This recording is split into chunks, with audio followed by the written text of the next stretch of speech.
Upadhyaya, DLN, MG ನಂಜುಂಡಾರಾಧ್ಯ ಮತ್ತು ಸೋಸಲೆ ಅಯ್ಯ ಶಾಸ್ತ್ರಿಗಳು ಎಲ್ಲ ಪ್ರಾತಸ್ಮರಣೀಯ ವಿದ್ವಾಂಸರು. ಇವ್ರ ಬಗ್ಗೆ ಅಭಿಮಾನಿಗಳು ಅವರು ನಮ್ಮಲ್ಲಿಟ್ಟಿರ್ತಕ್ಕಂಥ ದತ್ತಿಯಿಂದ ಈ ಉಪನ್ಯಾಸ ಕಾರ್ಯಕ್ರಮ ನಡೆಸ್ತಾ ಇದ್ದೀವಿ. ಕಟ್ಟೆ ನಾಗರಾಜ್ ಮತ್ತು SB ವಸಂತರಾಜಯ್ಯ ಅವರು ಆನೆ ಉಪಾಧ್ಯಾಯವರ ಬಗ್ಗೆ ಈ ದತ್ತಿಯನ್ನು ಇಲ್ಲಿ ಏರ್ಪಡಿಸಿದ್ದಾರೆ. ಹಾಗೆ DLN ಬಗ್ಗೆ ನಮ್ಮ ಪ್ರೊಫೆಸರ್ MH ಕೃಷ್ಣಯ್ಯನವರು, ಬಸವಾರಾಧ್ಯರು, GG ಮಂಜುನಾಥ್ ಅವರು, ವೀರಭದ್ರಯ್ಯನವರು ಇವರೆಲ್ಲ ಸೇರಿಕೊಂಡು DLN ಬಗ್ಗೆ ದತ್ತಿಯನ್ನು ಇಟ್ಟಿದ್ದಾರೆ. ಮತ್ತು MG ನಂಜುಂಡಾರಾಧ್ಯರ ಬಗ್ಗೆ ಆಸ್ಥಾನ ವಿದ್ವಾನ್ MG ನಂಜುಂಡಾರಾಧ್ಯರ ಸ್ಮಾರಕ ಸಮಿತಿ ಅಂಥೇಳಿ ಅವರು, ಆ ಸಮಿತಿಯವರು ಇಲ್ಲಿ ದತ್ತಿಯನ್ನು ಇಟ್ಟಿದ್ದಾರೆ. ಹಾಗೆ ಸೋಸಲೆ ಅಯ್ಯ ಶಾಸ್ತ್ರಿಗಳ ಬಗ್ಗೆ ಪ್ರೊಫೆಸರ್ ಗರ್ಗೇಶ್ವರಿ ವೆಂಕಟಸುಬ್ಬಯ್ಯನವರು ಮತ್ತು ಅಯ್ಯ ಶಾಸ್ತ್ರಿಗಳ ಬಂಧುಗಳು, ಅಭಿಮಾನಿಗಳೆಲ್ಲ ಸೇರಿ ದತ್ತಿಯನ್ನು ಏರ್ಪಡಿಸಿದ್ದಾರೆ. ನಾವು ಇದುವರೆಗೆ ಸಾಮಾನ್ಯವಾಗಿ ಈ ದತ್ತಿಯಲ್ಲಿ ಹೆಸರಿಸತಕ್ಕಂಥ ಆನೆ ಉಪಾಧ್ಯಾಯ, DLN ಇವ್ರ ಬಗ್ಗೆ ಎಲ್ಲ ಸುಮಾರು ಉಪನ್ಯಾಸಗಳನ್ನ ಪ್ರತಿ ವರ್ಷವೂ ಕೂಡ ನಡೆಸ್ಕೊಂಡು ಬಂದಿದ್ದೀವಿ. ಆದರೆ ಹೆಚ್ಚು ನಡೆಸದೇ ಇರತಕ್ಕಂಥದ್ದು ಅಂದರೆ MG ನಂಜುಂಡಾರಾಧ್ಯರು ಮತ್ತು ಸೋಸಲೆ ಅಯ್ಯ ಶಾಸ್ತ್ರಿಗಳ ಬಗ್ಗೆ. ನಾನು ಈ ಸರಿ ನಂಜುಂಡಾರಾಧ್ಯರ ಬಗ್ಗೆ ಒಂದು ಉಪನ್ಯಾಸ ಕಾರ್ಯಕ್ರಮ ಏರ್ಪಡಿಸಲೇಬೇಕು ಹಾಗೆ ಅಂತ ಹೇಳಿ ಅಂದ್ಕೊಂಡಾಗ ನನಗೆ ತಕ್ಷಣ ಹೊಡೆದದ್ದು ನಮ್ಮ ತುಮಕೂರಿನ ಪ್ರಸಿದ್ಧ ಸಂಶೋಧಕರಾದಂಥ ಮತ್ತು ನನ್ನ ಆತ್ಮೀಯ ಮಿತ್ರರಾದಂಥ ಡಾಕ್ಟರ್ ನಂಜುಂಡಸ್ವಾಮಿಯವರು. ಡಾಕ್ಟರ್ ನಂಜುಂಡಸ್ವಾಮಿಯವರು ನಾನು ಹೇಳಿದ ಕೂಡಲೇ ಅವರು ಒಪ್ಕೊಂಡ್ರು. ಅವರು ವೃತ್ತಿಯಿಂದ ತಮಗೆಲ್ಲರಿಗೂ ಗೊತ್ತಿರ್ಬೋದು, ಆಯುರ್ವೇದ ವೈದ್ಯರು. ಬಳ್ಳಾರಿಯಲ್ಲಿ ತಾರಾನಾಥ ಆಯುರ್ವೇದ ಒಂದು ಗೌರ್ಮೆಂಟ್ ಆಯುರ್ವೇದ ತಾರಾನಾಥ ಹೆಸರಲ್ಲೇ ತಾರಾನಾಥರ ಪ್ರೇಮಾಯತನ ಅಂತ ಹೇಳಿ ಒಂದು ಆಶ್ರಮವನ್ನು ಮಾಡ್ಕೊಂಡು ಅಲ್ಲೇ ಇದ್ದಂಥವ್ರು. ಅಲ್ಲಿಯೇ ಹೋಗಿ ಅವರು ಆಯುರ್ವೇದವನ್ನು ಅಭ್ಯಾಸ ಮಾಡಿ ತುಮಕೂರಿನಲ್ಲಿ ಒಂದು ಆಯುರ್ವೇದ ಚಿಕಿತ್ಸಾಲಯವನ್ನು ನಡೆಸ್ತಾ ಇದ್ದಾರೆ ವೃತ್ತಿಯಿಂದ. ಆದರೆ ನನಗೆ ಅವರ ಪ್ರವೃತ್ತಿ, ಸಾಹಿತ್ಯದ ಪ್ರವೃತ್ತಿ, ಅವರು ಸಾಹಿತ್ಯಕ್ಕೆ ತುಂಬ ಹತ್ತಿರವಾದಂಥವ್ರು, ಸಂಶೋಧಕರು. ಅವರು ಎಷ್ಟು ದೊಡ್ಡ ಸಂಶೋಧಕರು ಅಂತಂದರೆ ಅವರು ನಿಜವಾಗಿ ಅವರು ಗುಬ್ಬಿಯವರು. ಹಾಗೆ ನೋಡಿದ್ರೆ ಅವ್ರ ತಾಯಿ ಶಾರದಮ್ಮನವರು ಮತ್ತು ತಂದೆ ಬಸವರಾಜ್ ಅಂತೇಳಿ ಅವರು ಈ ಅನೇಕ ಹಸ್ತಪ್ರತಿಗಳನ್ನು ಕೆಲವು ಅಪ್ರಕಟಿತವಾದಂಥ, ಅಜ್ಞಾತವಾದಂಥವನ್ನೆಲ್ಲನೂ ಕೂಡ ಹೊರಕ್ಕೆ ತಂದಿದ್ದಾರೆ ಅವರು. ಈ ಸೋಮೇಕಟ್ಟೆ ಚನ್ವೀರ್ ಸ್ವಾಮಿಗಳ ಸಮಗ್ರ ಸಾಹಿತ್ಯ ಅದನ್ನು ಪ್ರಕಟಿಸಿದ್ದಾರೆ, ಸಂಪಾದಿಸಿದ್ದಾರೆ. ಹಾಗೆ ಸುಜ್ಞಾನ ಬೋಧೆ ಅನ್ನುವ ಗ್ರಂಥವನ್ನು ಸಂಪಾದಿಸಿದ್ದಾರೆ. ಅದಲ್ಲದೆ ನಮಃ ಶಿವಾಯ ಅನ್ನುವ ಗ್ರಂಥ, ಚೆನ್ನುಡಿ ಅನ್ನೋ ತುಮಕೂರಿನ 5ನೇ ಕನ್ನಡ ಸಾಹಿತ್ಯ ಸಮ್ಮೇಳನದ ನೆನಪಿನ ಸಂಪುಟ, ತುಮಕೂರಿನಲ್ಲಿ ನಡೆದಂಥ 66ನೇ ಅಖಿಲ ಭಾರತ ಸಾಹಿತ್ಯ ಸಮ್ಮೇಳನ ನೆನಪಿನ ಸಂಪುಟ ಕಲ್ಪಸಿರಿಯನ್ನು ಅವರು ಸಂಪಾದಿಸಿದ್ದಾರೆ. ಹಾಗೆಯೇ ಲಿಂಗೈಕ್ಯ ಅಟವಿ ಸ್ವಾಮಿಗಳ ಶತಮಾನೋತ್ಸವ ಸಂಪುಟವನ್ನು ಸಂಪಾದಿಸಿದ್ದಾರೆ. ಕನ್ನಡ ನಾಡು ನುಡಿ ಇತಿಹಾಸಕ್ಕೆ ಸಂಬಂಧಪಟ್ಟಂತಹ 200ಕ್ಕೂ ಹೆಚ್ಚು ಸಂಶೋಧನಾ ಲೇಖನಗಳನ್ನು ಅವರು ಪ್ರಕಟಿಸಿದ್ದಾರೆ. ನಮ್ಮ ಪ್ರಸಿದ್ಧ ಷಾಣ್ಮಾಸಿಕ ಪತ್ರಿಕೆ ಲೋಚನದಲ್ಲಂತೂ ಹೆಚ್ಚು ಕಡಿಮೆ ಪ್ರತಿ ಸಂಚಿಕೆಯಲ್ಲೂ ಕೂಡ ಅವರ ಲೇಖನ ಇರೋದನ್ನು ತಾವೆಲ್ಲ ನೋಡಿದ್ದೀರಿ. ಇಂಥವರು ಇವತ್ತು ಆಸ್ಥಾನ ವಿದ್ವಾನ್, ರಾಷ್ಟ್ರ ಪ್ರಶಸ್ತಿ ಪುರಸ್ಕೃತ ಶಿಕ್ಷಕ ಶ್ರೀಮಾನ್ ನಂಜುಂಡಾರಾಧ್ಯರ ಬಗ್ಗೆ. ನಂಜುಂಡಾರಾಧ್ಯರು ಪ್ರಖ್ಯಾತ ಕನ್ನಡ ಮತ್ತು ಸಂಸ್ಕೃತದ ದೊಡ್ಡ ವಿದ್ವಾಂಸರು, ದೊಡ್ಡ ಪಂಡಿತರವರು. ಅವರು ಹೆಚ್ಚು ನಮ್ಮ ಈ ಕಡೆ, ನಮ್ಮ ತುಮಕೂರು ಮತ್ತು ಈ ಸಾಹಿತ್ಯ ವಲಯದಲ್ಲಿ ಹೆಚ್ಚು ಅವರ ಹೆಸರು ಚಲಾವಣೆಯಲ್ಲಿರಲಿಲ್ಲ ಅಷ್ಟೇ. ಆದರೆ ಬಹಳ ಅವರು ತಂಪಾಡಿ ತಾವು ಸದ್ದಿಲ್ಲದೆ ಸಾಹಿತ್ಯ ಸೇವೆಯನ್ನು ಮಾಡ್ಕೊಂಡು ಬಂದಂಥವ್ರು. ನಾನಾಗಲೇ ಹೇಳಿದೆ, ಅವರು ಕನ್ನಡ ಮತ್ತು ಸಂಸ್ಕೃತ ಎರಡರಲ್ಲೂ ಕೂಡ ಅವರು ಸಮದಂಡಿಯಾಗಿ ಕೆಲಸ ಮಾಡಿದಂಥವ್ರು. ಅಭಿನವ ಬಸವಶಾಸ್ತ್ರಿಗಳ ಸಂಪುಟವನ್ನು ಸಂಪಾದಿಸಿ ಅವರು ಅನುವಾದ ಮಾಡಿದ್ದಾರೆ. ಹಾಗೆ ಶ್ರೀಕರ ಭಾಷ್ಯವನ್ನು ಸಂಪಾದಿಸಿ ಅನುವಾದ ಮಾಡಿದ್ದಾರೆ. ಬಸವಶಾಸ್ತ್ರಿಗಳ ಸಂಪುಟವನ್ನು ಸಂಪಾದಿಸಿದ್ದಾರೆ.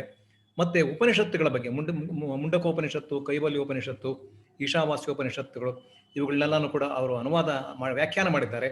ಹಾಗೆ ರೇಣುಕಾ ಭಾಷ್ಯ ಮಾಡಿದ್ದಾರೆ. ತೈತ್ತರೀಯ ಉಪನಿಷತ್ತಿನ ಒಂದು ಶೈವ ಭಾಷ್ಯವನ್ನು ಅವರು ಬರೆದಿದ್ದಾರೆ, ರಚಿಸಿದ್ದಾರೆ. ಹಾಗೆ ವೀರಶೈವ ಪೂರ್ವ ಪ್ರಯೋಗ ರತ್ನ ಮತ್ತು ಉತ್ತರ ಪ್ರಯೋಗ ರತ್ನಗಳನ್ನು ಕುರಿತು ಕೂಡ ಅವರು ಗ್ರಂಥ ರಚಿಸಿದ್ದು ಇದೆ. ಅಲ್ಲದೆ ಸಂಸ್ಕೃತದ ಪ್ರಸಿದ್ಧ ಕವಿಗಳಾದಂಥ ಮಹಾಕವಿ ಭಾರವಿ, ಭಟ್ಟನಾರಾಯಣ, ಮಾಘ ಕವಿ, ಶ್ರೀಹರ್ಷ ಇವರ ಬಗ್ಗೆ ಎಲ್ಲನೂ ಕೂಡ ಮೈಸೂರು ವಿಶ್ವವಿದ್ಯಾಲಯದ ಪ್ರಚಾರೋಪನ್ಯಾಸ ಮಾಲೆಯಿಂದ ಅವರು ಪುಸ್ತಕಗಳನ್ನು ಪ್ರಕಟಿಸಿದ್ದಾರೆ. ಹೀಗಾಗಿ ನಂಜುಂಡಾರಾಧ್ಯರು ಬಹಳ ದೊಡ್ಡ ವಿದ್ವಾಂಸರು. ಬರೀ ವಿದ್ವತ್ತು ಅಂತಂದರೆ ಅದು ಒಂದು ಉಗ್ರಾಣ ಅಲ್ಲ, ಆ ಉಗ್ರಾಣ ಅದು ಇದ್ದೇ ಇದೆ. ಆದರೆ ಅದನ್ನು ಬಳಸ್ಕೊಂಡು ಅವರು ಕನ್ನಡ ಸಂಸ್ಕೃತಿಗಳಲ್ಲಿ ರಚನೆ ಮಾಡಿರ್ತಕ್ಕಂಥ ಕೃತಿಗಳು ತುಂಬ ಇದ್ದಾವೆ. ಅವ್ರ ಬಗ್ಗೆ ಇವತ್ತು ನಮಗೆ ತಿಳಿಸ್ಕೊಡೋದಕ್ಕೆ ನಂಜುಂಡಸ್ವಾಮಿಯವರು ಬಂದಿದ್ದಾರೆ. ಅವ್ರನ್ನ ಸ್ವಾಗತಿಸಿ ನಾನು ವಿರಮಿಸ್ತೇನೆ. ತಮಗೆಲ್ಲ ಮತ್ತೊಮ್ಮೆ ನಮಸ್ಕಾರ. ಬನ್ನಿ ಸರ್.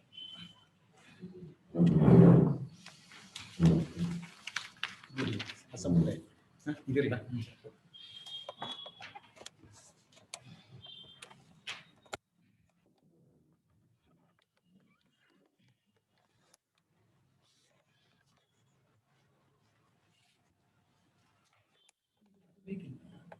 ಅದು ಲ್ಯಾಪ್ಟಾಪ್ ಬೇಕು. ಇದು ಫೇಸ್ಬುಕ್ ಲೈವ್ ಅದು, ಇದು ಝೂಮ್. ಫೇಸ್ಬುಕ್ಕಲ್ಲಿ ಇರುತ್ತೆ, ಒಬ್ಬರು ಇದ್ದಾರೆ. ಬಂದ್ಬಿಟ್ಟು ಓಕೆ, ಅದರಲ್ಲಿ ಝೂಮ್ನಲ್ಲಿ ಇದ್ದಾರೆ. ಹಾಂ, ಝೂಮ್ನಲ್ಲಿ ಇದ್ದಾರೆ.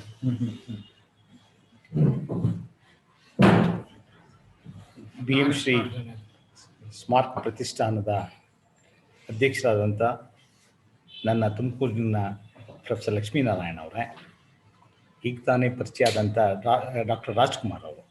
ನನಗೆ ಭಾಳ ಸಂತೋಷ ಆಗಿದ್ದು ಅಂದರೆ ಸಂಸನ ಕುರಿತು ಅವರು ಸಂಶೋಧನೆ ಮಾಡಿದ್ದಾರೆ. ಸಂಸ ನಮ್ಮ ತುಮಕೂರು ಜಿಲ್ಲೆ ಕೆಸ್ತೂರಿನಲ್ಲಿ ಸ್ವಲ್ಪ ದಿವಸ ಕನ್ನಡ ಅಧ್ಯಾಪಕ ಪ್ರೈಮರಿ ಸ್ಕೂಲ್ ಮೇಸ್ಟರ್ ಆಗಿದ್ದೆ ಅಂತ ನಾನು ಕೇಳಿದೆ. ಹಾಗೆ ಈಗ ತಾನೇ ಪರಿಚಯ ಆಯಿತು. ಹಾಗೆ ಈ ದಿನ ನಾನು ಉಪನ್ಯಾಸ ಕೇಳಬೇಕು, ನಾನು BM ಶ್ರೀ ಪ್ರತಿಷ್ಠಾನಕ್ಕೆ ಬಂದಿಲ್ಲ ಅಂತ ನಮ್ಮ ಶಿವಕುಮಾರ ಸ್ವಾಮಿ ಅವರು ಹೇಳಿದ್ರು. ನಾನು ಅವರು ಒಂದು ಸಣ್ಣ ಮೀಟಿಂಗಲ್ಲಿ ಇದ್ವಿ. ಆ ಮೀಟಿಂಗ್ ಮುಗಿಸ್ಕೊಂಡು ಸೀದಾ ಇಲ್ಲಿಗೆ ಬಂದ್ವಿ. ಹಾಗೆ ಗುರುಪ್ರಸಾದ್ ಅವರೇ, ಇಲ್ಲಿರುವಂಥ ಎಲ್ಲ ಆಸಕ್ತ ಬಂಧುಗಳೇ, ನನಗೆ ತುಂಬ ಸಂತೋಷ ಆಯಿತು. ಅಂದರೆ ಒಂದು 15 ದಿವಸದ ಮುಂಚೆ ನಾನು ಕ್ಲಿನಿಕಲ್ ಪೇಷಂಟ್ ನೋಡ್ತಾ ಇದ್ದಾಗ ಪ್ರೊಫೆಸರ್ ಅವರು ಫೋನ್ ಮಾಡೋದು, ಡಾಕ್ಟ್ರೇ ನೀವು ನಂಜುಂಡರಾದ್ರನ್ನ ಕುರಿತು ಮಾತನಾಡಬೇಕು ಹಾಗೆ ಅಂತ. ಖಂಡಿತ ಮಾತಾಡ್ತೀನಿ ಸರ್ ಅಂತ ನಾನು ಒಪ್ಕೊಂಡೆ. ಈ ದಿನ ಬಸವರಾದ್ರಿದ್ರೆ ಅದೆಷ್ಟು ಸಂತೋಷ ಪಡೋರೋ ಗೊತ್ತಿಲ್ಲ. ಇಲ್ಲಿ ಬಸವರಾದ್ರಿಗೆ ಭಾಳ ಹತ್ರ ಇದ್ದಂಥವ್ರು ಅಂದರೆ DL ನರಸಿಂಹಾಚಾರ್ಯ ಅವರು, ಆನಯ ಉಪಾಧ್ಯಾಯ ಅವರು, MG ನಂಜುಂಡರಾದ್ರು. ಸೋಸಲಯ್ಯ ಶಾಸ್ತ್ರಿಗಳನ್ನ ಅವ್ರು ನೋಡಿದ್ರೋ ಇಲ್ವೋ ನನಗೆ ಗೊತ್ತಿಲ್ಲ. ಆದರೆ ಮೈಸೂರಿನಲ್ಲಿ ಅಭ್ಯಾಸ ಮಾಡ್ಬೇಕಾದ್ರೆ 42 ತನಕ ಇದ್ರು ಸರ್ ಅಯ್ಯ ಶಾಸ್ತ್ರಿಗಳು. ಅದರಿಂದ ನೋಡಿರ್ಬೋದು, ಗೊತ್ತಿಲ್ಲ ನಮಗೆ. ಯಾಕೆಂದರೆ ಅವರೆಲ್ಲ ಆ ಕಾಲದಲ್ಲಿ JSS ಹಾಸ್ಟೆಲಲ್ಲಿ ಇದ್ದಂಥವ್ರು. DLN ತಿನಿಂಶವರು ಭಾಗ್ಯವಂತರು. ಅವ್ರ ಶಿಷ್ಯರು ನೂರಾರು ಜನ ಅವ್ರನ್ನ ಗುರುಗಳನ್ನ ಆಡಿ ಹೊಗಳಿ ಮಾತಾಡಿ ಅದೆಷ್ಟು ಅಷ್ಟು ಅದೃಷ್ಟವಂತ ಪ್ರೊಫೆಸರ್ಗಳು ನನ್ನ ಕರ್ನಾಟಕದಲ್ಲಿ ಯಾರೂ ಇಲ್ಲ, DLN ಅವರು ಮತ್ತು ತಿನಿಂಶ್ರೀ ಅವರು. ನಾನು ಯಾವಾಗಲೂ ಈ ಮಾತನ್ನು ಚಿದಾನಮೂರ್ತಿ ನನ್ನ ಕೈಯಲ್ಲಿ ಹೇಳ್ತಾ ಇದ್ದೆ, ನಾವು ಏನು ಕಲಿತರು ನಮ್ಮ ಗುರುಗಳ ಪಾದಧೈರ್ಯಗಳು ಕಲ್ತ್ಕೊಂಡ್ವಿ ಹಾಗೆ ಅಂತ. ಹಾಗೆ ಅದೇ ಸಮಕಾಲೀನ ವಿದ್ವಾಂಸರಾದಂಥ ನಂಜುಂಡರಾದ್ರ ಕೊನೆಯ 7-8 ವರ್ಷದ ಪರಿಚಯದ ಭಾಗ್ಯ ನನಗಾದಿದ್ದರಿಂದ, ಸಾಹಿತ್ಯದಲ್ಲಿ ಭಾಳ ಆಸಕ್ತಿ ಇದ್ದಿದ್ದರಿಂದ ನಾನು ಅವ್ರ ಜೊತೆ ಬೇಕಾದಷ್ಟು ಒಡನಾಡಿದೆ, ಅವ್ರ ಜೊತೆ ಟ್ರಾವೆಲ್ ಮಾಡಿದೆ, ಅವ್ರ ಜೊತೆ ಎಲ್ಲ ವಿಷಯವನ್ನು ತಿಳ್ಕೊಂಡೆ. ಆದರೆ ನನಗೆ ಸಾಹಿತ್ಯ ಆಸಕ್ತಿ ಉಂಟಾಗಿದ್ರು ಸಹ ನಮಗೆ ಪೂರ್ವದ ಸಂಸ್ಕಾರ ಸ್ವಲ್ಪ ಕಡಿಮೆ ಇದ್ದಿದ್ದರಿಂದ ಅವ್ರು ಏನು ಹೇಳ್ತಿದ್ರು ಕೆಲವು ಸರಿ ಅರ್ಥ ಆಗ್ತಾ ಇರಲಿಲ್ಲ. ಆಮೇಲೆ ಈಗೆಲ್ಲ ಮೆಲಕ್ಕಾಗ್ತಾ ಇರ್ತೀನಿ. ಅವ್ರ ಸಾಹಿತ್ಯ ಮತ್ತು ಅವ್ರ ಜೀವನ ಸಾಧನೆ ಕುರಿತು ಒಂದು 15 ಪುಟದ ಲೇಖನವನ್ನು ಬರ್ಕೊಂಡು ಬಂದ್ಬಿಟ್ಟಿದ್ದೀನಿ. ಯಾಕೆಂದರೆ ಭಾಳ ದೀರ್ಘವಾದದ್ದು ಅವ್ರ ಜೀವನ, ಅದರಿಂದ ಅದು ಮರ್ತೋಗ್ಬಾರ್ದು ಅಂತ ಅದನ್ನು ನಾನೀಗ ವಾಚನ ಮಾಡ್ತೀನಿ. ತಾವೆಲ್ಲ ಅದನ್ನು ಕೇಳಬೇಕು ಅಂತ ನಾನು ವಿನಂತಿಸ್ಕೊಳ್ತೀನಿ. ಈಗ ಇನ್ನೊಂದು ತುಂಬ ಸಂತೋಷ ಅಂತಂದರೆ, ಕನ್ನಡ ನಾಡಿನ ಭಾಗ್ಯ ಆಗ 1930ರಿಂದ 2000ನೇ ಇಸ್ವಿ ತನಕ ವಿದ್ವಾಂಸರುಗಳು ಕನ್ನಡ, ಸಂಸ್ಕೃತ, ತೆಲುಗು, ತಮಿಳು ಅನ್ನೋ ಭೇದ ಭಾವ ಇಲ್ಲದೆ ಅದ್ಭುತವಾದ ಕೆಲಸ ಮಾಡಿದ್ರು. ಎಲ್ಲೇ ಒಳ್ಳೇದಿದ್ರು ಸಹ ಸ್ವೀಕಾರ ಮಾಡಿದ್ರು, ಅದನ್ನು ನೋಡಿದ್ರು, ಅಧ್ಯಯನ ಮಾಡಿದ್ರು, ಪುಸ್ತಕ ಬಂದಾಗ ಸಂತೋಷಪಟ್ಟರು. ಹೀಗೆ ಆ ಕಾಲದಲ್ಲಿ ಒಬ್ಬೊಬ್ಬ ವಿದ್ವಾಂಸನಿಗೆ 3-4 ಭಾಷೆ ಬರ್ತಾ ಇತ್ತು. 3-4 ಭಾಷೆಯ ಸಹಾಯ. ಈಗ ಪ್ರೊಫೆಸರ್ ಸೀಮಾದೇವಪ್ಪನವರು ಏನಾದ್ರು ಒಂದು ನಿಘಂಟು ನೋಡಬೇಕು ಅಂತಂದರೆ ತಮಿಳು, ತೆಲುಗು, ಕನ್ನಡ, ಸಂಸ್ಕೃತ, ಹಿಂದಿ, ಇಂಗ್ಲೀಷ್ ಇಷ್ಟು ನಿಘಂಟನ್ನು ಅವ್ರು ಪರಿಶೀಲನೆ ಮಾಡ್ತಾರೆ. ನಾನು ನೋಡ್ತಾ ಇರ್ತೀನಿ. ಹೀಗೆ ಬಹುಭಾಷಾ ಪರಿಣಿತರಿರ್ತಾ ಇದ್ರು. ಆ ರೀತಿ ನಮ್ಮ ನಂಜುಂಡರಾದ್ರೂ ಸಹ 3 ಭಾಷೆಯಲ್ಲಿ ಪರಿಣಿತಿ ಇತ್ತು ಅವ್ರಿಗೆ, ಈ ಹಿಂದಿ, ಸಂಸ್ಕೃತ, ಕನ್ನಡ. ಕನ್ನಡ ಪಂಡಿತ್ ಪರೀಕ್ಷೆಯನ್ನು ಪಾಸ್ ಮಾಡ್ಕೊಂಡಿದ್ರು. ಅವೆಲ್ಲ ವಿಚಾರ ಮುಂದೆ ಬರುತ್ತೆ. ಕನ್ನಡ ರಾಜ್ಯದ ಸಾಹಿತ್ಯ ಸಂಸ್ಕೃತಿ ಬಗ್ಗೆ ಇಡೀ ಭರತಖಂಡಕ್ಕೆ ವಿಶೇಷವಾದ ಆಸಕ್ತಿ.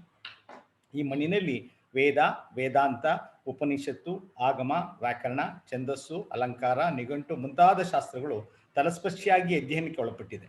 ಈ ಮಣ್ಣಿನಲ್ಲಿ ಶಕ್ತಿ ವಿಶಿಷ್ಟಾದ್ವೈತ ಅಥವಾ ದ್ವೈತಾದ್ವೈತ ಅಥವಾ ವೀರಶೈವ ಅಥವಾ ಲಿಂಗವಂತ ಅಥವಾ ಶಿವಾಚಾರ್ಯ ಸಾಹಿತ್ಯ ಸಂಸ್ಕೃತಿ ಬಗ್ಗೆ ತಲಸ್ಪರ್ಶಿಯಾಗಿ ಅಧ್ಯಯನ ನಡೆಯುತ್ತಾ ಇದೆ. ವಿಶ್ವಕ್ಕೆ ವಿಶೇಷವಾದ ಜ್ಞಾನದ ಬೆಳಕನ್ನು ನೀಡಿದ ಅದ್ವೈತ ಸಿದ್ಧಾಂತ, ವಿಶಿಷ್ಟಾದ್ವೈತ ಸಿದ್ಧಾಂತ, ದ್ವೈತ ಸಿದ್ಧಾಂತಕ್ಕೆ ಹೆಚ್ಚಿನ ಹೊಳಪು ಬಂದಿದ್ದು, ವಿಶೇಷವಾದ ಅಧ್ಯಯನಕ್ಕೆ ಒಳಪಟ್ಟಿದ್ದು ಕನ್ನಡ ನಾಡಿನಲ್ಲಿ. ನಿಮಗೆಲ್ಲ ಗೊತ್ತಿರ್ಬೋದು, ಶಂಕರಾಚಾರ್ಯರ ತತ್ವ ಇರ್ಬೋದು, ರಾಮಾನುಜಾಚಾರ್ಯರ ತತ್ವ ಇರ್ಬೋದು, ಮಧ್ವಾಚಾರ್ಯರ ತತ್ವ ಇರ್ಬೋದು, ಬಸವಾದಿ ಪ್ರಮತದ ಇರ್ಬೋದು. ಇದೆಲ್ಲವೂ ಸೂಕ್ಷ್ಮವಾಗಿ ಭಾಳ ಕರಾರುಕವಾಗಿ ಅಧ್ಯಯನ ನಡೆದಿರೋದು ನಮ್ಮ ಕನ್ನಡ ನಾಡಿನಲ್ಲಿ, ಒಳಪಟ್ಟಿದ್ದು ಕನ್ನಡ ನಾಡಿನಲ್ಲಿ. ಇದೇ ಮಣ್ಣಿನಲ್ಲಿ ಜೈನ ಸಿದ್ಧಾಂತ, ಬೌದ್ಧ ಸಿದ್ಧಾಂತವು ವಿಶೇಷವಾಗಿ ಅಧ್ಯಯನಕ್ಕೆ ಒಳಪಟ್ಟಿತ್ತು. ಅಲ್ಲದೆ ವಿದೇಶಿ ಧರ್ಮಗಳಾದ ಕ್ರೈಸ್ತ ಮತ್ತು ಇಸ್ಲಾಂ ಧರ್ಮಗಳು ವಿಶೇಷವಾಗಿ ಅಧ್ಯಯನಕ್ಕೆ ಒಳಪಟ್ಟಿದೆ. ನಮಗೆಲ್ಲ ಗೊತ್ತಿರೋ ಹಾಗೆ ನಾನೀಗ ಒಂದು ಲೇಖನ ಬರೀತಾ ಇದ್ದೀನಿ. ಕ್ರೈಸ್ತ ಧರ್ಮದ ಕೆಲವು ಕೃತಿಗಳು ಓಲೆಗರಿ ಮೇಲೆ ಬರೆದಿರುವಂಥದ್ದು ನನಗೆ ಮಾಹಿತಿ ಸಿಕ್ಕಿದೆ. ನನಗೆ ಆಶ್ಚರ್ಯ ಆಗೋಯ್ತು. ಆ ಕುರಿತು ನಾನೊಂದು ವಿಶೇಷವಾದ ಲೇಖನ ಬರೀತಾ ಇದ್ದೀನಿ. ಅಂದರೆ ಮತಾಂತರ ಆದಮೇಲೆ ಆ ಸಂದರ್ಭದಲ್ಲಿ ಅದೇ ಥರ ನಮ್ಮ ಭಾಷೆಗಳ ಥರನೇ ಕ್ರೈಸ್ತ ಧರ್ಮದ ಇದನ್ನು ಓಲೆಗೆರೆ ಮೇಲೆ ಬರೆದಿದ್ದಾರೆ ಅಂದರೆ ನಂಗೆ ಅದು 150-180 ವರ್ಷದ ಹಿಂದಕ್ಕೆ ಹೋಗುತ್ತೆ. ಆ ಬಗ್ಗೆ ನಾನೊಂದು ವಿಶೇಷವಾದ ಲೇಖನ ನಾನು ಬರೆದು ಲೋಚನಕ್ಕೆ ಕಳಿಸ್ಬೇಕು ಅಂತ ನಾನು ರಿಸರ್ಚ್ ಮಾಡ್ತಾ ಇದ್ದೀನಿ. ಆಸ್ಥಾನ ವಿದ್ವಾನ್ ಎಂ.ಜಿ. ನಂಜುಂಡರಾವ್ ಹುಟ್ಟಿ ಬೆಳೆದದ್ದು ಕೋಲಾರ ಜಿಲ್ಲೆ ಗೌರಿಬಿದನೂರು ತಾಲೂಕು ಗುಂಡ್ಲಳ್ಳಿ. ತಂದೆ ಮಠದ ಗಂಗಾಧರಯ್ಯ, ತಾಯಿ ವೀರಮ್ಮ. ಹುಟ್ಟಿದ ದಿನಾಂಕ 1/8/1914. ಇವರದು ಕೋಲಾರ ಜಿಲ್ಲೆ ಬಾಗೇಪಲ್ಲಿ ತಾಲೂಕಿನ ಗೂಡೂರಿನಲ್ಲಿ ಇದ್ದ ಶ್ರೀಮತ್ ಶ್ರೀಶೈಲ ಪಂಡಿತಾರಾಧ್ಯ ನಿಡಮಾಮಿಡಿ ಮಹಾಸಂಸ್ಥಾನಕ್ಕೆ ಮಠಕ್ಕೆ ಸಂಬಂಧಪಟ್ಟವರು. ಇವರು ಪೂರ್ವಜರೆಲ್ಲ ಬಾಗೇಪಲ್ಲಿನಲ್ಲಿ ನಮ್ಮ ಸರೆಲ್ಲ ನೋಡಿದ್ದಾರೆ ನಿಡಮಾಮಿಡಿ ಮಠ. ಆ ಮಠದ ಶಿಷ್ಯರು ಮನೆತನದ ಜಂಗಮ ವೃತ್ತಿ ಮತ್ತು ಕೃಷಿ ಕಾಯಕವನ್ನು ಮುಂದುವರಿಸಲು ಇಷ್ಟಪಡದೆ ಚಿಕ್ಕಂದಿನ ದಿನದಿಂದಲೇ ವಿದ್ಯೆ ಕಲಿಯಲು ಬಹಳ ಆಸಕ್ತಿ. ಅವ್ರಿಗೆ ಅವ್ರ ತಂದೆ ದನ ಮೇಯಿಸೋದಕ್ಕೆ ಕೃಷಿಗೆ ಉಪಯೋಗಿಸ್ಕೊತಾ ಇದ್ರು ಮಗನ್ನ. ಆದರೆ ಅವ್ರಿಗೆ ಏನು ವಿದ್ಯೆಯಲ್ಲಿ ಬಹಳ ಆಸಕ್ತಿ. ಗುಂಡ್ಲಹಳ್ಳಿಯಲ್ಲಿ ಮಾಧ್ಯಮಿಕ ಶಾಲೆಯವರೆಗೆ ಮಾತ್ರ ಅಧ್ಯಯನ ಮಾಡಲು ಅವಕಾಶ. ನಂತರ ಮುಂದಿನ ಅಧ್ಯಯನಕ್ಕೆ ತಂದೆಯವರಿಂದ ಹೆಚ್ಚಿನ ಸಹಾಯ ಸಹಕಾರ ಸಿಕ್ಕಲಿಲ್ಲ. ವಿದ್ಯೆ ಕಲಿಯಲು ಆಸಕ್ತಿ ಇದ್ದ ನಂಜುಂಡಾರಾಧ್ಯರಿಗೆ ಹೆಚ್ಚಿನ ವಿದ್ಯಾಭ್ಯಾಸ ಮಾಡಲು ಬೆಂಗಳೂರು ಮಹಂತಿನ ಮಠದ ವಿದ್ಯಾರ್ಥಿ ನಿಲಯಕ್ಕೆ ನೇಸ್ಗಂಗೆ ಸಿದ್ದರಾಮಣ್ಣನವರು ಒಂದು ಪತ್ರವನ್ನು ಕೊಟ್ಟರು. ಹುಡುಗ ನಿನ್ಗೇನೋ ಭಾಳ ಆಸಕ್ತಿ ಇದೆ, ಹೋಗಪ್ಪ ಅಂತೇಳಿ ಆ ಊರಿನ ಶ್ರೀಮಂತರು ಮಹಂತಿನ ಮಠಕ್ಕೆ ಒಂದು ಕಾಗದ ಕೊಟ್ಟರು. ಅದಕ್ಕೆ ಆರಾಧ್ಯರ ತಂದೆ ಒಪ್ಪಿ ಹೊಲದಿಂದ ಊಟಕ್ಕೆ ಮನೆಗೆ ಬಂದಾಗ ಆರಾಧ್ಯರ ವಿಷಯ ತಿಳಿಸಿದಾಗ ಸಂತೋಷದಿಂದ ಅಂದೇ ತಂದೆಯವರು ಕೊಟ್ಟ 5 ರೂಪಾಯಿ ತೆಗೆದುಕೊಂಡು ತಮ್ಮ ಊರಿನಿಂದ 12 ಮೈಲಿ ನಡೆದು ಎಂಡದ ಲಾರಿ ಹತ್ತಿ ಬೆಂಗಳೂರು ನಗರವನ್ನು ಪ್ರವೇಶಿಸಿದರು. ಅಂದರೆ 12 ಅದೇ ದಿನ ಊಟ ಮಾಡಿ ತಂದೆ ಕೊಟ್ಟಂತ 5 ರೂಪಾಯಿನ ಇಟ್ಕೊಂಡು ಒಂದು ಎಂಡದ ಲಾರಿ ಮೇಲೆ ಹತ್ತಿ ಅವರು 12 ಮೈಲಿ ನಡ್ಕೊಂಡ್ಬಂದು ಒಂದು ಎಂಡದ ಲಾರಿಯಿಂದ ಹತ್ತಿ ಬೆಂಗಳೂರಿಗೆ ಬಂದರು. ಈ ಬೆಂಗಳೂರು ಬಂದಿದ್ದ ಡೇಟ್ನ ಒಂದು ಕಡೆ ಗುರ್ತು ಮಾಡಿದ್ದಾರೆ. ನಾನು ನೋಡಿದೆ 1929 ಡಿಸೆಂಬರ್ ಅಂತ ಬರೆದಿದ್ದಾರೆ. 1929 ಡಿಸೆಂಬರ್ ಅನ್ನೋ ಮಾತನ್ನು ಬರೆದಿದ್ದಾರೆ. ನಗರವನ್ನು ಪ್ರವೇಶಿಸಿದರು. ಸಿದ್ದರಾಮಣ್ಣವರು ಕೊಟ್ಟ ಪತ್ರದಿಂದ ಮಹಂತಿನ ಮಠದಲ್ಲಿ ಉಳಿದುಕೊಳ್ಳಲು ಅವಕಾಶವಾಯಿತು. ಪ್ರಸಾದಕ್ಕೆ ಏನು ಮಾಡೋದು ಉಳಿಯೋದಕ್ಕೇನೋ ಜಾಗ ಸಿಕ್ತು. ಮಠದ ಮ್ಯಾನೇಜರ್ ಅಣತಿಯಂತೆ ಒಂದು ಪಾತ್ರೆಯನ್ನು ತಂದು 5 ಮನೆ ಕಂತೆ ಭಿಕ್ಷೆ ಮಾಡಿ ಜೀವನ ಸಾಗಿಸಿದ್ರು. ನಮ್ಮ ಭಾರತ ದೇಶದಲ್ಲಿ ಒಂದು ರೂಲ್ಸ್ ಇದೆ. ಅಂದರೆ ಬೆಳಗ್ಗೆ ಭಿಕ್ಷೆ ಮಾಡಿದವರು 12 ಗಂಟೆ ಒಳಗೆ ಭಿಕ್ಷೆ ಮಾಡಿದ್ರೆ ಒಣಭಿಕ್ಷಾ, ಅಕ್ಕಿ ರಾಗಿ ಇದನ್ನೆಲ್ಲ ಹಾಕ್ತಾರೆ. 12 ಗಂಟೆ ಮೇಲೆ ಮಾಡಿದ್ರೆ ಒಣಭಿಕ್ಷೆ ಹಾಕಲ್ಲ. ಅವ್ರಿಗೆ ಮಾಡಿದಂಥ ಅನ್ನ ಸಾರು ಇದನ್ನು ಬಡಿಸ್ತಾ ಇದ್ರು. ಇದನ್ನು ಕಂತೆ ಭಿಕ್ಷಾ ಅಂತ ಕರೀತಿದ್ರು. ವೀರಶೈವ ವಿದ್ಯಾರ್ಥಿಗಳು ಅವ್ರ ಮನೆಗಳಲ್ಲಿ ವಿಭೂತಿ ಧರಿಸ್ಕೊಂಡು ಕೆಂಪು ವಸ್ತ್ರ ಉಟ್ಕೊಂಡು ಒಂದು ಪಾತ್ರೆ ತಗೊಂಡು ಅಮ್ಮ ಕಂತೆ ಭಿಕ್ಷಾ ತಾಯಿ ಅಂತ ಹೋದಾಗ ಅದ್ರ ಸಾರು ಅನ್ನ ಎಲ್ಲ ಆಗ್ತಾ ಇದ್ರು. ಆ ಸಾರು ಎಷ್ಟು ರುಚಿಯಾಗಿರ್ತಾ ಇತ್ತಂತೆ ಅಂದರೆ ಒಂದು 10 ಮನೆ ಸಾರನ್ನ ಕೆಲವರು ಬಗ್ಗಿಸ್ಕೊಂಡು ಅವ್ರ ಮನೆ ಸಾರು ಕೊಟ್ಟು ಕಳಿಸೋರು. ಕೂಡು ಸಾರು ಭಾಳ ರುಚಿ ಹಾಗೆ ಅಂತ ಇದನ್ನ ಆ ಥರ ಮಾಡ್ತಾ ಇದ್ರು. ಅಂದರೆ ಅವ್ನು ತಂದಿರ್ತಾನಲ್ಲ ಹುಡುಗ, ಆ ಸಾರು ಪೂರ್ತಿ ಬಗ್ಗಿಸ್ಕೊಂಡ್ಬಿಟ್ಟು ಇವ್ರ ಮನೆ ಸಾರು ಅಷ್ಟು ಕೊಟ್ಟು ಕಳಿಸೋರು. ಆದರೆ ಏನಕ್ಕೆ ಅಂದರೆ 10-12 ಮನೆ ಸಾರಲ್ಲ, ಆ ಸಾರು ಭಾಳ ರುಚಿ ಇರೋದಂತೆ. ಅದನ್ನ ತುಂಬಾ ಇಷ್ಟಪಟ್ಟು ಊಟ ಮಾಡಿ, ಒಬ್ರು ಮನೇಲಿ ಉಳ್ಸೋಪ್ಪು, ಒಬ್ರದ್ದು ಮಸ್ಸೊಪ್ಪು, ಒಬ್ರದ್ದು ಮಸ್ಕಾಯಿ, ಹಿಂಗೆ ಮಿಕ್ಸ್ ಆಗೋಗ್ಬಿಡೋದೆಲ್ಲ ಹಾಗೆ. ಆದರೆ ಆಗ್ಲೇ ಆರಾಧ್ಯರಿಗೆ ಸಣ್ಣ ಪ್ರಾಬ್ಲಮ್ ಸ್ಟಾರ್ಟ್ ಆಯ್ತು.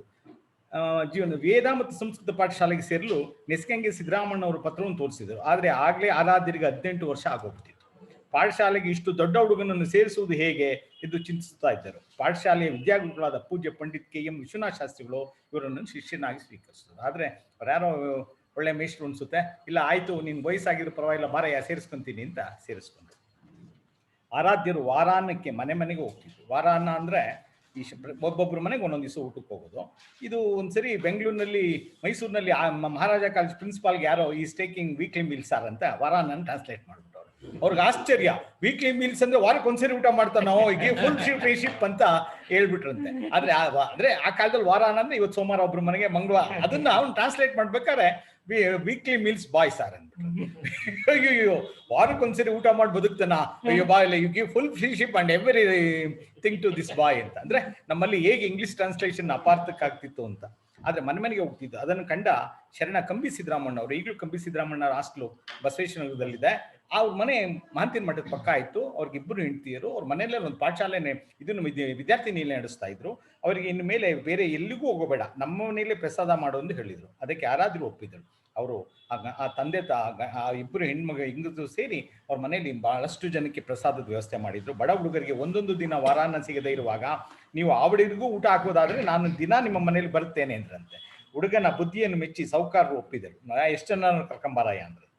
ತಾವು ಹಿಂದೆ ಹೋಗುತ್ತಿದ್ದ ಆ 4 ಮನೆಗಳಿಗೆ ಓದುವ ಬಡ ಹುಡುಗರಿಗೆ ಭಿಕ್ಷಾಟನೆ ಮಾಡಲು ಬಿಟ್ಟುಕೊಟ್ಟರು. ಇವರಿಗೆ ಮಹಂತಿನ ಮಠದಲ್ಲಿ ವೇದ ಬ್ರಹ್ಮಶ್ರೀ ಸುಬ್ಬನರಸಿಂಹ ಶಾಸ್ತ್ರಿಗಳು ಶಿಷ್ಯರಾದರು.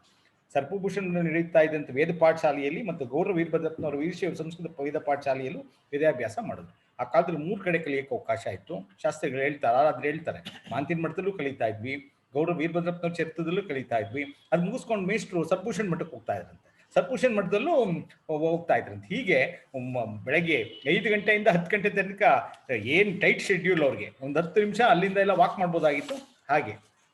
ಹೀಗೆ ವಿದ್ಯಾಭ್ಯಾಸದ ಮುಂದುವರಿಸಿದಾಗ ಕಬ್ಬಿ ಸಿದ್ದರಾಮಣ್ಣವರ ಮನೆಯಲ್ಲಿ ಊಟದ ವ್ಯವಸ್ಥೆ, ಉಳಿದುಕೊಳ್ಳಲು ಗೌಡ್ರ ವೀರಭದ್ರಪ್ಪನವರ ವಸತಿ ಗೃಹ. ಒಂದು ಮಾತು ಬರೀತಾರೆ, ಕಬ್ಬಿ ಸಿದ್ದರಾಮಣ್ಣವ್ರ ಮನೇಲಿ ಊಟ ಮಾಡಿ ಇವತ್ತು ಎಕ್ಸಾಮ್ ಉಡೋಗ್ಬೇಕು ಅಂತ ಹುಡುಗರೆಲ್ಲ ಎಳೆ ಬಿಟ್ಟು ಹೋಗ್ಬಿಡೋರು.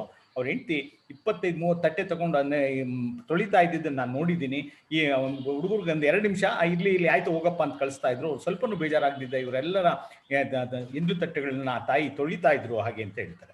ಪರಂಪರೆಯಿಂದ ದಾಸೋಹಾಚರಿಸುತ್ತಿದ್ದ ಗೌಡ್ರ ಮನೆತನ ಬೆಂಗಳೂರಿನಲ್ಲಿ ಬಹಳ ಪ್ರಸಿದ್ಧಿಯಾಗಿದೆ. ಗೌಡ್ರ ಪತ್ನಿ ಅಂದ್ರೆ ಈಗಲೂ ಅಲ್ಲೊಂದು ಬೋರ್ಡ್ ಇದೆ ಮಾಂತಿನ ಮಠದಲ್ಲಿ, ಚಿಕ್ಕಪೇಟೆಯಲ್ಲಿ, ಗೌಡ್ರ ವೀರಭದ್ರಪ್ಪನವರು ಸಂಸ್ಕೃತ ಮಹಾಪಾಠಶಾಲೆ ಅಂತ, ಅವ್ರ ಬಗ್ಗೆ ಬರೀತಾರೆ. ಗೌಡ್ರ ಪತ್ನಿ ಕರಿಬಸವಮ್ಮಣ್ಣಿಯವರು ಬಡ ವಿದ್ಯಾರ್ಥಿಗಳಿಗೆ ಪ್ರಸಾದ ನೀಡುತ್ತಿದ್ದರಲ್ಲದೆ ಅವರಲ್ಲಿ ಅರ್ಹರಾದವರಿಗೆ ಪುಸ್ತಕ, ಬಟ್ಟೆ, ಫೀಸು ಮುಂತಾದವುಗಳ ಹಣವನ್ನು ಕೊಡುತ್ತಿದ್ದರು. ಇಂಥ ಮಹಾಮಾತೆಯ ಕೃಪಾಶೀರ್ವಾದ ಅವರ ಕೈಯಿಂದ ಪ್ರಸಾದ ಸ್ವೀಕರಿಸಿದ ಭಾಗ್ಯವನ್ನು ಆರಾಧ್ಯರು ಪಡೆದುಕೊಂಡು ಬಂದಿದ್ದರು. ಈ ಮನೆತನದ ಬಗ್ಗೆ ವಿವರವಾದ ಪುಸ್ತಕವನ್ನು ಬರೆದು ಆರಾಧ್ಯರು ತಮ್ಮ ಕೃತಜ್ಞತೆ ಸಲ್ಲಿಸಿದ್ದಾರೆ. ನೋಡಿ, ಇದೊಂದು ಆರಾಧ್ಯರು ಮಾಡಿದ ಕೆಲಸ ಅಂದ್ರೆ ಆ ಮಂತ್ರನದ ಬಗ್ಗೆ ಅಪರೂಪವಾದ ಎಲ್ಲ ವಿಚಾರವನ್ನು ಒಳಗೊಂಡಂತ ಒಂದು ಒಳ್ಳೆ ಪುಸ್ತಕ ಬರೆದು 3000 ಮಟ್ಟದಿಂದ ಹೆಚ್ಚಾಗಿದ್ದಾರೆ. ಕೆಲವರು ಅದೇ ಗೌಡ್ರ ವೀರಭದ್ರಪ್ಪನವ್ರ ಚಿತ್ರದಿಂದ ವಿದ್ಯಾರ್ಥಿಗಳಾದವರು ಅವ್ರ ಪುಸ್ತಕದಲ್ಲಿ ಒಂದು ಅಕ್ಷರನೂ ಬರೀದೇ ಇರೋದನ್ನ ನಾನು ನೋಡಿದ್ದೀನಿ. ಅಂದ್ರೆ ಕೆಲವು ಸರಿ ಅದೇನು ಅವ್ರಿಗೆ ಅನ್ನ ತಿಂದಿದ್ದೇನು ಅರಗುತ್ತೋ ಇಲ್ವೋ ಗೊತ್ತಿಲ್ಲ, ಮೈಸೂರಿನಲ್ಲಿ ಒಬ್ರು ವಿದ್ವಾಂಸಿದ್ರು, ಅಲ್ಲಿಂದನೇ ಬಂದವರು. ಒಂದ್ ದಿವಸನೂ ಅವರು ನಾನು ಅಂತ ಕಡೆ ಇದ್ದೆ ಆ ಥರದ್ದು ಏನು ಮಾತು ಬರೀಲಿಲ್ಲ. ಆ ಸಮಯದಲ್ಲಿ ನಾಡಿನಾದ್ಯಂತ ಹಿಂದಿ ಪ್ರಚಾರ ಚಳವಳಿ ನಡೆದಿತ್ತು. ಮಹಾತ್ಮ ಗಾಂಧೀಜಿ ಅದಕ್ಕೆ ಮಹತ್ವವನ್ನು ಕೊಟ್ಟಿದ್ರು. ಹಿಂದಿಯನ್ನು ಭಾರತದ ರಾಷ್ಟ್ರ ಭಾಷೆಯನ್ನಾಗಿ ಮಾಡಬೇಕೆಂದು ಅಂದಿನ ರಾಷ್ಟ್ರ ನಾಯಕರ ಅಪೇಕ್ಷೆ ಆಗಿತ್ತು. ಎಲ್ಲರೂ ಹಿಂದಿ ಕಲ್ತ್ಕೊಂಡ್ಬಿಡ್ಬೇಕು, ನೀವೆಲ್ಲ ಹಿಂದಿಲಿ ಮಾತಾಡಬೇಕು ಅಂತ ಸಿದ್ಧನಾಥ್ ಪಂತ್ ಎಂಬ ಉಪನ್ಯಾಸಕರು ಗೌಡ್ರ ವೀರಭದ್ರಪ್ಪನವರ ಸಂಸ್ಕೃತ ವೇದ ಪಾಠಶಾಲೆಯಲ್ಲಿ ಸಂಜೆ ಉಚಿತ ಹಿಂದಿ ತರಗತಿಯನ್ನು ಆರಂಭಿಸಿದ್ದರು. ಪಠ್ಯ ಪುಸ್ತಕಗಳನ್ನು ಉಚಿತವಾಗಿ ನೀಡ್ತಾ ಇದ್ರಂತೆ. ನೋಡಿ, ಆ ಹಿಂದಿ ಕಲ್ತ್ಕೊಳ್ಳಿ ಹುಡುಗರು ಅಂತ ನೀಡಿದರು. ಆ ಸಮಯಕ್ಕೆ ಸರಿಯಾಗಿ ಮೈಸೂರಿನ ಶಿವರಾಂಪೇಟೆಯಲ್ಲಿ ಹಿಂದಿ ಶಿಕ್ಷಣ ಶಿಬಿರವನ್ನು ತೆರಲಾಯಿತು. ಹೊರಗಿನವರಿಗೆ ಉಚಿತ ಭೋಜನವಿದೆ, ಹಿಂದಿ ಕಲಿಯುವ ವಿದ್ಯಾರ್ಥಿಗಳಿಗೆ ಇದೊಂದು ಸುವರ್ಣ ಅವಕಾಶ, ಎಲ್ಲರೂ ಉಪಯೋಗಿಸಿಕೊಳ್ಳಬೇಕು ಎಂದು ತಿಳಿಸಿದ್ರು. ನೋಡಿ, ಆಗ ಮೈಸೂರಿನಲ್ಲಿ ಈ ಥರದೊಂದು ಹಿಂದಿ ಕಲಿಸ್ಬೇಕು ಅಂತ. ಹಿಂದಿಯನ್ನು ಕಲಿಯಲು ಮೈಸೂರಿಗೆ ಬಂದಾಗ ಉಳಿದುಕೊಳ್ಳಲು ಏನು ಮಾಡುವುದು ಎಂದು ಯೋಚಿಸಿ ಕಡೆಗೆ ಪಂಚಾಚಾರ್ಯ ಪ್ರಭಾ ಕಚೇರಿಗೆ ಹೋಗಿ ಲಿಂಗೈಕ್ಯ ವೇದ ಬ್ರಹ್ಮ ಶಿರಸಿ ಗುರುಶಾನ್ ಶಾಸ್ತ್ರಿಗಳು, ಬಹಳ ದೊಡ್ಡ ವಿದ್ವಾಂಸರು, ಕಂಡು ಅವರಲ್ಲಿ ಕಷ್ಟಗಳು ಹೇಳ್ಕೊಂಡಾಗ ಅವರು ವೀರಶೈವ ಅನಾಥಾಲಯ ರಾಮಾಂಜ ರಸ್ತೆಯಲ್ಲಿ ಇದೆಯಂತೆ, ನಂಗೆ ಗೊತ್ತಿಲ್ಲ, ವೀರಶೈವ ಅನಾಥಾಲಯ ಅಲ್ಲಿ ಸ್ಥಳ ಕೊಡಿಸಿ ಆರಾಧ್ಯರಿಗೆ ಪ್ರಸಾದಕ್ಕೆ ವಾರಕ್ಕೆ 3 ರೂಗಳನ್ನು ಶ್ರೀ ಕಾಶಿನಾಥ ಶಾಸ್ತ್ರಿಗಳಿಂದ ಮಂಜೂರು ಮಾಡಿಸಿದ್ರು. ಕಾಶಿನಾಥ ಶಾಸ್ತ್ರಿಗಳು ಪಂಚಾಚಾರ್ಯ ಪ್ರಿಂಟಿಂಗ್ ಪ್ರೆಸ್ನಲ್ಲಿ ಪುಸ್ತಕಗಳನ್ನೆಲ್ಲ ಬರೀತಿದ್ರು, ಬಹಳ ದೊಡ್ಡ ವಿದ್ವಾಂಸರು ಅವರು ಸಹ. ಅವರಿಂದ 3 ರೂಪಾಯಿ ಕೊಡಿಸಿದ್ರಂತೆ. ಈ ರೀತಿ ಆರಾಧ್ಯರ ಹಿಂದಿ ಶಿಕ್ಷಣ ಅಭಿವೃದ್ಧಿ ಹೊಂದಿತ್ತು. ಈ ಮಧ್ಯೆ ವೇದ ಪಾಠಶಾಲೆ ಜೊತೆಗೆ ಬೇರೆ ಬೇರೆ ಕಡೆ ಸಂಸ್ಕೃತ ಅಭ್ಯಾಸ ಮಾಡಿ 1932ರಲ್ಲಿ ಶ್ರೀ ಚಾಮರಾಜೇಂದ್ರ ಸಂಸ್ಕೃತ ಮಹಾಪಾಠಶಾಲೆಯಲ್ಲಿ ಸೇರಿ ಕಾವ್ಯ ಪರೀಕ್ಷೆಯನ್ನು ಕಟ್ಟಿ ಆ ಪರೀಕ್ಷೆಯಲ್ಲಿ ಪ್ರಥಮ ದರ್ಜೆಯಲ್ಲಿ ಪಾಸಾದ ಕಾವ್ಯವನ್ನು ಪಾಸಾದ ಆರಾಧ್ಯರು ತಮ್ಮ ಅಧ್ಯಯನವನ್ನು ವೇದ, ವೇದಾಂತ, ಜೈನ ಸಿದ್ಧಾಂತ, ತರ್ಕ, ವ್ಯಾಕರಣ, ಅಲಂಕಾರ, ಆಗಮ, ಅದ್ವೈತ, ಶಕ್ತಿ ವಿಶಿಷ್ಟಾದ್ವೈತ ಮುಂತಾದ ವಿಷಯಗಳ ಬಗ್ಗೆ ಹೆಚ್ಚಿನ ಅಧ್ಯಯನವನ್ನು ಮಾಡಿದರು. 1942ರಲ್ಲಿ ಚಾಮರಾಜೇಂದ್ರ ಸಂಸ್ಕೃತ ಕಾಲೇಜಿನಲ್ಲಿ ಅಲಂಕಾರ ವಿಭಾಗದ ಅಧ್ಯಾಪಕರಾಗಿ ನೇಮಕವಾದರು. ಆಗ ಸಾಹುಕಾರರು ತಮ್ಮ ಛತ್ರದಲ್ಲಿಯೇ ಇರುವಂತೆ ಹೇಳಿ ಅವರಿಗೆ ಪಾಠಶಾಲೆಯ ಮೇಲ್ವಿಚಾರಣೆಯನ್ನು ವಹಿಸಿದರು. ಅಲ್ಲಿ 10 ವರ್ಷಗಳ ಕಾಲ ಪಾಠಶಾಲೆಯ ಅಧ್ಯಾಪಕರಾಗಿ ತಮ್ಮ ಸೇವೆಯನ್ನು ಸಲ್ಲಿಸಿದರು. ತಮ್ಮ ವಿದ್ಯಾಭ್ಯಾಸದ ಕಡೆಯ ಕೆಲವು ವರ್ಷ ಸಿದ್ಧಗಂಗಾ ಮಠದ ಸಿದ್ಧಲಿಂಗೇಶ್ವರ ವೇದ ಸಂಸ್ಕೃತ ಪಾಠಶಾಲೆಯಲ್ಲಿ ತಮ್ಮ ಅಭ್ಯಾಸವನ್ನು ಮುಂದುವರಿಸಿ ಅಲಂಕಾರ ಶಾಸ್ತ್ರದ ವಿದ್ವತ್ ಪರೀಕ್ಷೆಯನ್ನು ಕಟ್ಟಿ ಮೊದಲ ದರ್ಜೆಯಲ್ಲಿ ತೇರ್ಗಡೆಯಾದರು. ಯಾವುದೋ ಕಾರಣಕ್ಕೋಸ್ಕರವಾಗಿ ಅವರು ಇಲ್ಲಿಂದ ಬಿಟ್ಟು 1939ನೇ ಇಸ್ವಿನಲ್ಲಿ ಸಿದ್ಧಗಂಗೆಗೆ ಹೋಗಿ ಪರಮ ಪೂಜ್ಯ ಉದ್ದಾನ ಸ್ವಾಮಿಗಳ ಆಶ್ರಯದಲ್ಲಿ, ಪರಮ ಪೂಜ್ಯ ಶಿವಕುಮಾರ ಸ್ವಾಮಿಗಳ ಆಶ್ರಯದಲ್ಲಿ ಸಿದ್ಧಗಂಗಾ ಮಠದಲ್ಲಿದ್ದು 3 ವರ್ಷದಲ್ಲಿ ಅವರು ಅಲಂಕಾರ ಶಾಸ್ತ್ರ ವಿದ್ವತ್ತನ್ನು ಪಡೆದ್ರು. ಆಗ ಪಡೆದು ಇಲ್ಲಿಗೆ ಬಂದ್ಮೇಲೆ ಮದ್ರಾಸ್ ವಿಶ್ವವಿದ್ಯಾಲಯದ ಕನ್ನಡ ವಿದ್ವಾನ್ ಪರೀಕ್ಷೆಯನ್ನು ಕಟ್ಟಿ ಸ್ವತಃ ಓದಿ ಕನ್ನಡ ಪಂಡಿತ್ ಪರೀಕ್ಷೆಯಲ್ಲಿ ಉತ್ತಮ ಅಂಕವನ್ನು ಗಳಿಸಿ ಕನ್ನಡ ಪಂಡಿತರಾದ್ರು. ನೋಡಿ, ಈ ಸಂಸ್ಕೃತ ಹೋದ್ಮೇಲೆ ಕನ್ನಡ ಯಾಕೆ ಅಂತ ಅನ್ಲೇ ಇಲ್ಲ. ಆ ಕಾಲದಲ್ಲಿ ಕನ್ನಡ ಪಂಡಿತ್ ಪರೀಕ್ಷೆ ಮದ್ರಾಸ್ ಯೂನಿವರ್ಸಿಟಿಯಲ್ಲಿ ನಡೀತಾ ಇತ್ತು, ಅದನ್ನ ಪಾಸ್ ಮಾಡ್ಕೊಂಡ್ರು. ಶ್ರೀ ಚಾಮರಾಜೇಂದ್ರ ಕಾಲೇಜು ಬೆಂಗಳೂರು ಇಲ್ಲಿ 1942ರಲ್ಲಿ ಉಪಪ್ರಾಧ್ಯಾಪಕರಾಗಿ ನೇಮಕವಾದರು. ಅಲ್ಲಿ 1952ರವರೆಗೆ ಸೇವೆ ಸಲ್ಲಿಸಿದರು. ಇಲ್ಲಿ ಕೆಲಸ ಮಾಡುತ್ತಿರುವಾಗ ವೀರಶೈವ ವಿದ್ಯಾರ್ಥಿಗಳಿಗೆ ಶಕ್ತಿ ವಿಶಿಷ್ಟಾದ್ವೈತ ವೇದಾಂತ ತರಗತಿಯನ್ನು ಏಕೆ ತೆಗೆಯಬಾರದು ಎಂಬ ಯೋಚನೆ ಬಂತು. ಇದಕ್ಕಾಗಿ ಶಕ್ತಿ ವಿಶಿಷ್ಟಾದ್ವೈತ ವೇದಾಂತದ ಬಗ್ಗೆ ಸ್ವತಃ ತಾವೇ ಒಂದು ಪುಸ್ತಕವನ್ನು ಬರೆದರು. ಆ ತರಗತಿಗಳಲ್ಲಿ ತೆಗೆಯಲು ಹೋರಾಟ ನಡೆಸಿದರು. ತರಗತಿಗಳನ್ನು ಪ್ರಾರಂಭಿಸಲು ಸರ್ಕಾರ ಅನುಮತಿಯನ್ನು ನೀಡಿತು. ಈ ವಿಭಾಗಕ್ಕೆ ಪ್ರಪ್ರಥಮವಾಗಿ ಆಸ್ಥಾನ್ ಮಹಾವಿದ್ವಾನ್ ಪಂಡಿತ ರತ್ನ ಶಿರಸಿ ಗುರುಶಾನ್ ಶಾಸ್ತ್ರಿಗಳು, ಬಹಳ ದೊಡ್ಡ ವಿದ್ವಾಂಸರು, ನಮಗೆಲ್ಲ ಗೊತ್ತು. ಇವನು ಮರಿತೋಂಡದಾರಿ ಆ 2 ಮಹತ್ವದ ಕೃತಿಗಳು ಬರೆದಿದ್ದಾನೆ. ಒಂದು ಸಿದ್ಧಾಂತ ಶಿಖಾಮಣಿ ಟೀಕೆ ಬರೆದಿದ್ದಾನೆ, ಅದನ್ನ PR ಕರ್ಬುಶಾಸ್ತ್ರಿ ಎಡಿಟ್ ಮಾಡಿದ್ರು. ಇನ್ನೊಂದು ಮಹತ್ವದ ಕೃತಿ ಬರೆದಿದ್ದಾನೆ ವಿಷಯವಾನಂದ ಚಂದ್ರಿಕಾ ಅಂತ. ಅದ್ರಲ್ಲಿ 3 ಕಾಂಡ ಇದೆ, ಕಥಾಕಾಂಡ, ವಾದಕಾಂಡ, ಕ್ರಿಯಾಕಾಂಡ ಅಂತ.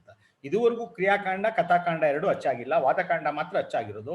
ವಾದಕಾಂಡ ದೇವನಾಗರಿ ಲಿಪಿನಲ್ಲಿ 1930ನೇ ಇಸ್ವಿನಲ್ಲೇ ಅಚ್ಚಾಗ್ಬಿಟ್ಟಿತ್ತು 3000 ಮಟ್ಟದಲ್ಲಿ. ಆದ್ರೆ ಅದನ್ನ ಕನ್ನಡ ಭಾಷೆಗೆ ಕನ್ನಡ ಟೀಕ್ ಸಮೇತ ಎಡಿಟ್ ಮಾಡಿದಂಥವ್ರು ಶ್ರೀ ಶಾಸ್ತ್ರಿಗಳು.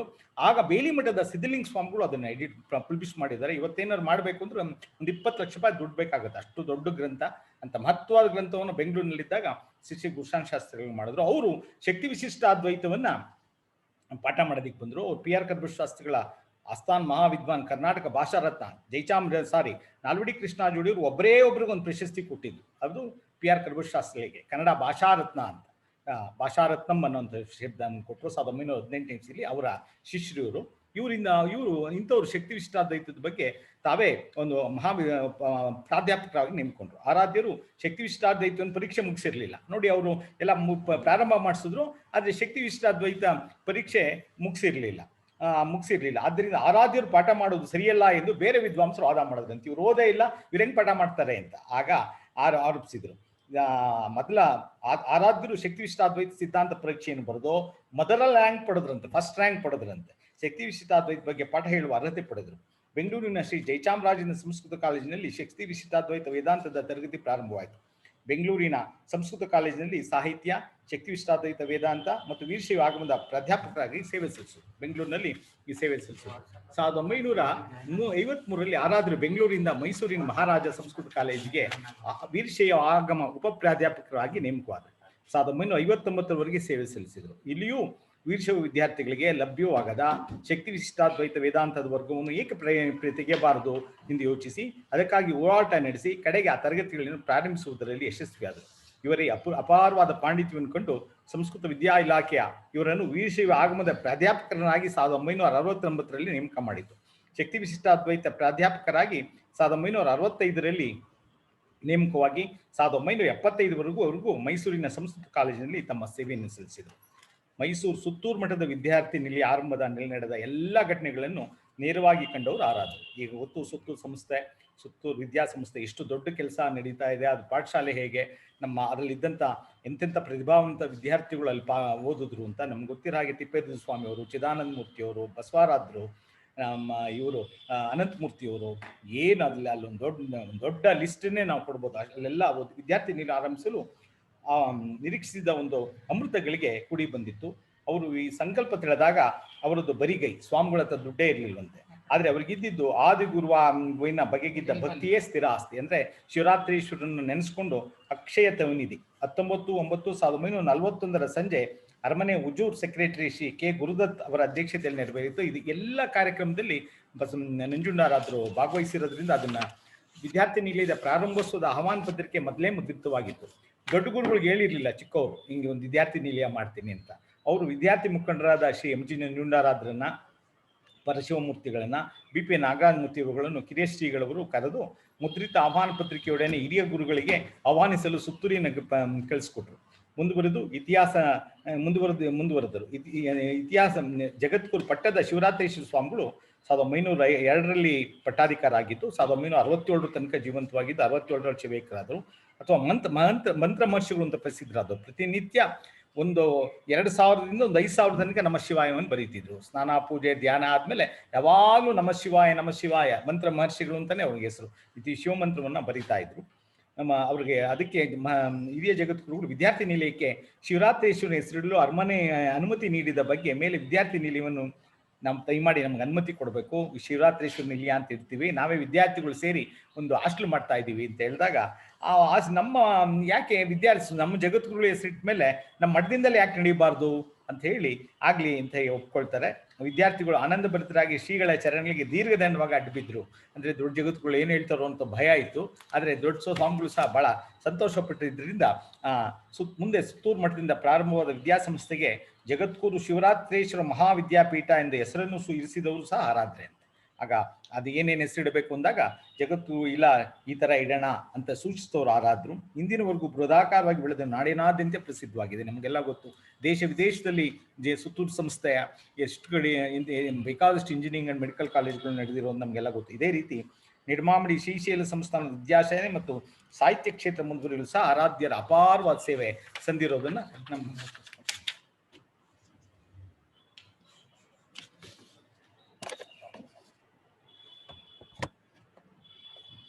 ಎಂ.ಜಿ. ನಂಜುಂಡಾರಾಧ್ಯ ಹಿರಿಯ ಸ್ನೇಹಿತರ ಆಜಾ ಶಿವಶಂಕರಪ್ಪನವರು ಅಂತಂದ್ರೆ ನಮ್ಮ ಡಾಕ್ಟರ್ ವಿದ್ಯಾಶಂಕರ್ ಅವ್ರ ತಂದೆ. ಅವರು ಒಂದು ಲೇಖನದಲ್ಲಿ ಮಾತು ಬರೀತಾರೆ, ನಮ್ಮ ನೆನಪಿನಲ್ಲಿ ಈ ರೀತಿ ಬರೀತಾರೆ: ವೀರಶೈವ ಸಮಾಜಕ್ಕಾಗಿ, ಅದರ ಒಗ್ಗಟ್ಟಿಗಾಗಿ, ಸರ್ವಾಂಗೀಣ ಪ್ರಗತಿಗಾಗಿ ಅವಿಸ್ಮರಣೀಯವಾದ ಸೇವೆ ಸಲ್ಲಿಸಿದವರು ಬೆಂಗಳೂರಿನ ಬಸವ ಜಯಂತಿಯನ್ನು ಪ್ರಾರಂಭಿಸಿದವರು ಇವರೇ ಎಂದರೆ ತಪ್ಪಾಗಲಾರದು. ಇವರ ಮಿತ್ರರಲ್ಲಿ ಪ್ರಥಮರಾಗಿದ್ದವರು ಕನಕಪುರದ ನಂಜುಂಡಪ್ಪನವರು ಅಂತ ಬಹಳ ದೊಡ್ಡ ಅನುಭಾವಿಗಳು ಕನಕಪುರದಲ್ಲಿದ್ದರು. ಶಿವಾನಂದ ಶರ್ಮರು ಅಂದ್ರೆ ಯಾರು? RV ವಿದ್ಯಾಸಂಸ್ಥೆ ಸಂಸ್ಥಾಪಕರು ಶಿವಾನಂದ ಶರ್ಮರು ಅಂತ ಸಂಸ್ಥಾಪಕರು. ಟಿ.ಎನ್. ಮಹಾದೇವಯ್ಯನವರು ದತ್ತಿ ನಮ್ಮ BMC ಪ್ರತಿಷ್ಠಾನದಲ್ಲಿದೆ. ಅವರು ಆ ಕಾಲದಲ್ಲೇ ಪ್ರಸಿದ್ಧ ಕವಿಗಳು ಮತ್ತು ಚಿಂತಕರು. ಮತ್ತು ಆಜಾ ಶಿವಶಂಕರಪ್ಪನವರು ಇವರ ಪ್ರಯತ್ನಕ್ಕೆ ಬೆಂಬಲ ಕೊಟ್ಟು ಇವರೆಲ್ಲ ಸೇರಿ ಬೆಂಗಳೂರಿನಲ್ಲಿ ಬಸವ ಜಯಂತಿಯನ್ನ ಪ್ರಾರಂಭ ಮಾಡಿದ್ರು. ಯಜಮಾನ್ ಅಂಡ್ ಸನ್ಸ್ ಅವರು ಇವರ ಪ್ರಯತ್ನ ಶ್ಲಾಘಿಸಿ ಬಸವ ಜಯಂತಿಗೆ ಬೇಕಾದಷ್ಟು ಹಣವನ್ನು ಕೊಟ್ಟರಂತೆ. ಉದಾರ ದಾನಿಗಳ ಇವರ ಉದಾರತೆಯಿಂದ ಹಲವು ವರ್ಷಗಳು ಇದೇ ರೀತಿ ಈ ದಾನಿಗಳ ಕೃಪಾಶ್ರಯದಿಂದ ಬಸವ ಜಯಂತಿ ನಡೆಯಿತು ಅನ್ನೋ ಮಾತನ್ನ ಆಜಾ ಶಿವಶಂಕರಪ್ಪನವರು ಬರೀತಾರೆ. ನಾವೀಗ ಒಂದು 10,000 ರೂಪಾಯಿ ಕಲೆಕ್ಟ್ ಮಾಡಿ ಬಸವ ಜಯಂತಿ ಮಾಡೋದಕ್ಕೂ ಆ ಕಾಲಕ್ಕೆ ಬಹಳ ಕಷ್ಟ, ಜನತ್ರ ಹಣದ ಕೊರತೆ. ಅಂಥದ್ರಲ್ಲಿ ಇವರೆಲ್ಲ ಬಹಳ ಯುವಕರು ಆಸಕ್ತಿಯಿಂದ ಮಾಡ್ತಾ ಇದ್ರು. ಬೆಂಗಳೂರು ನಗರದಲ್ಲಿ ಬಸವಾದಿ ಪ್ರಮುಖರ ಬಗ್ಗೆ ವಿಶೇಷ ಕಾರ್ಯಕ್ರಮವು ಪ್ರಾರಂಭವಾಗಿದ್ದು, ಬೆಂಗಳೂರು ಸರ್ಭೂಷಣ ಮಠಕ್ಕೆ ಪರಮಪೂಜ್ಯ ಶ್ರೀ ನಿರಂಜನ ಸ್ವರೂಪಿ ಶ್ರೀ ಮಹಾದೇವ ಸ್ವಾಮಿಗಳು ಬಂದ ಮೇಲೆ ಅವ್ರ ಜೊತೆಯಲ್ಲಿ ಲಚ್ಚಪ್ಪ ಎಲಿಗಾರ್ ಎಂಬ BA ಪದವೀಧರರು ಬಂದರು. ಅವರು ಮುಂದೆ ನವಕಲ್ಯಾಣ ಮಠದ ಕುಮಾರಸ್ವಾಮಿಗಳು ಎಂದು ಪ್ರಸಿದ್ಧರಾದರು.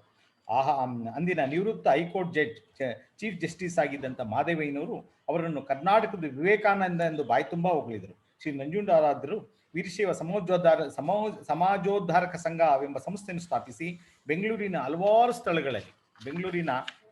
ಸ್ಥಳಗಳಲ್ಲಿ ಅನೇಕ ಭಾಷಣಗಳಾಗುವಂತೆ ಮಾಡಿದರು. 1941 ಸುಮಾರಿನಲ್ಲಿ ಅಮೆರಿಕಾದಿಂದ ತರುಣಿಯೊಬ್ಬಳು ಗಾಂಧೀಜಿ ಭಕ್ತಳಾಗಿ ಅವರ ಆದೇಶದಂತೆ ಬೆಂಗಳೂರಿನ ಗ್ರಾಮ ನೈರ್ಮಲೀಕರಣ ಮಾಡುವಂತೆ ಸಲಹೆ ಮಾಡಿದರು. ಆಕೆ ಬಂದು ವೆಸ್ಟ್ ಎಂಡ್ ಹೋಟೆಲಲ್ಲಿ ತೆಗೆದುಕೊಂಡು ಅವ್ರು ಮಾಡಿದ ಸೇವೆಯಲ್ಲಿ ನಂಜುಂಡಾರಾದ್ರು ಮುಂತಾದವರೆಲ್ಲ ಭಾಗವಹಿಸಿದ್ರಂತೆ. ನೋಡಿ ಹೇಗೆ ಸ್ವಾತಂತ್ರ್ಯ ಹೋರಾಟ, ಗಾಂಧೀಜಿ ಇದನ್ನೆಲ್ಲ ನಾವು ಕಾಣ್ತೀವಿ.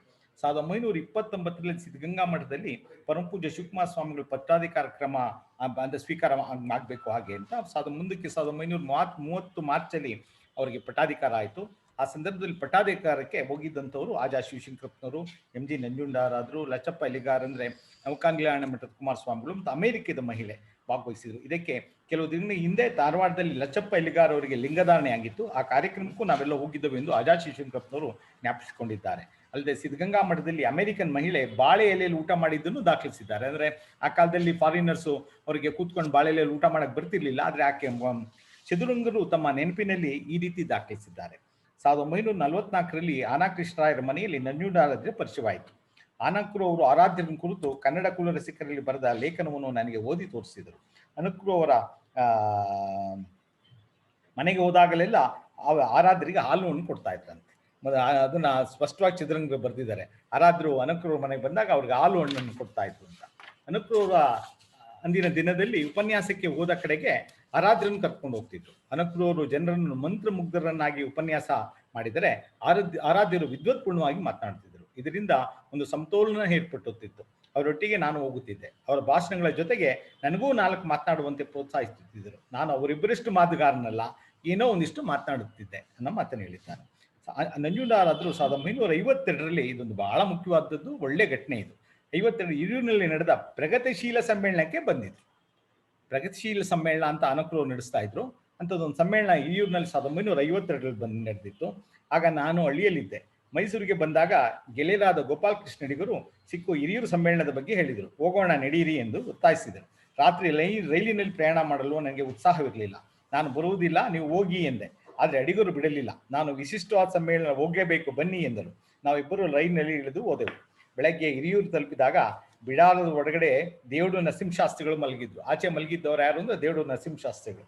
ನಾನು ದೇವಡು ಅವರನ್ನು ಪರಿಚಯ ಮಾಡಿಕೊಂಡಿದ್ದು ಅಲ್ಲಿಯೇ. ಒಳಗಡೆ ಆಚಾರದಲ್ಲಿ ನಂಜುಂಡಾರಾದ್ರು, ಕೃಷ್ಣರಾಯರು, ನಾಡಗೇರಿ ಕೃಷ್ಣರಾಯರು, ಅರ್ಚಕ ವೆಂಕಟೇಶ್, ಕುಮಾರ್ ವೆಂಕಣ್ಣ, ತರಾಸು, ನಿರಂಜನ, ಬಸವರಾಜ್ ಕಟ್ಟಿಮನಿ, ಮಾನಾ ಚೌಡಪ್ಪ, ಮಾ ಶ್ರೀಧರ್ ಮೂರ್ತಿ, ಜಿ ಬಸವರಾಜನ್ ಮೊದಲಾದ ಒಂದು ಗುಂಪೇ ಇತ್ತು. ಎಷ್ಟು ಜನ ನೋಡಿ, ಎಷ್ಟು ಜನ ಗಣ್ಯ ವಿದ್ವಾಂಸರು, ಎಲ್ಲ ಪ್ರಗತಿಪರರು, ಆ ಕಾಲದಲ್ಲಿ ಕಾದಂಬರಿ ಬರೀತಿದ್ದವರು, ಇವರೆಲ್ಲ ಇದ್ರು. ಹಂಗೆ ಆಗಿನ ಕಾಲದ ಪ್ರಗತಿಶೀಲರೆನಿಸಿಕೊಂಡವರನ್ನು ಬಂದಿದ್ದರು. ಅದರಲ್ಲಿ ನಂಜುಂಡಾರಾಧ್ಯ ಬಂದಿದ್ದು ಬಹಳ ವಿಶೇಷ. ನನಗೆ ತಿಳಿದ ಮಟ್ಟಿಗೆ ಪ್ರಗತಿಶೀಲ ಚಳುವಳಿಗೂ ಅವರಿಗೂ ಸಂಬಂಧವಿಲ್ಲ. ಕೃಷ್ಣರಾಯರ ಸ್ನೇಹ ಅವರನ್ನು ಅಲ್ಲಿಗೆ ಕರೆತಂದಿತ್ತು. ಆರಾಧ್ಯರು ಸಾಹಿತ್ಯದ ಕೆಲಸ ಮಾಡುತ್ತಿದ್ದವರನ್ನು ನಿಷ್ಕಳಂಕ ಪ್ರೀತಿಯಿಂದ ಕಾಣ್ತಾ ಇದ್ರು. ಎಂಥ ಮಾತು ಬರೆದಿದ್ದಾರೆ ಚದುರಂಗರು. ಆರಾಧ್ಯರು ಸಾಹಿತ್ಯ ಕೆಲಸವನ್ನು ಮಾಡ್ತಿದ್ದವರನ್ನು ನಿಷ್ಕಳಂಕ ಪ್ರೀತಿಯಿಂದ ಕಾಣುತ್ತಿದ್ದರು. ಅವರದು ಮುಕ್ತ ಮನಸ್ಸು. ಪ್ರಗತಿಶೀಲ ಚಳುವಳಿ ಕನ್ನಡದ ಬಗ್ಗೆ ಜನರಲ್ಲಿ ಜಾಗೃತಿಯನ್ನು, ಅಭಿಮಾನ ಹುಟ್ಟಿಸುತ್ತಿತ್ತು. ಇದೊಂದು ಕಾರಣ. ನಂಜುಂಡಾರಾಧ್ಯರು ಸಂಸ್ಕೃತ ಪಂಡಿತರು, ದಿಗ್ಗಜರು. ಅವರು ಕನ್ನಡವನ್ನು ಅಷ್ಟೇ ಪ್ರೀತಿ ಮಾಡುತ್ತಿದ್ದರು. ನಮ್ಮ ಈಚಿನ ಪೀಳಿಗೆಯವರ ಪುಸ್ತಕಗಳನ್ನು ಓದುತ್ತಿದ್ದರು. ಇಲ್ಲಿ ವಿಶೇಷವೇನೆಂದರೆ, ಆಗ ಬಸವರಾಜ್ ಕಟ್ಟಿಮನಿಯವರು ಮಠಾಧಿಪತಿಗಳನ್ನು ಟೀಕಿಸಿ ಬಹಳ ಉಗ್ರವಾಗಿ ಬರೆಯುತ್ತಿದ್ದರು.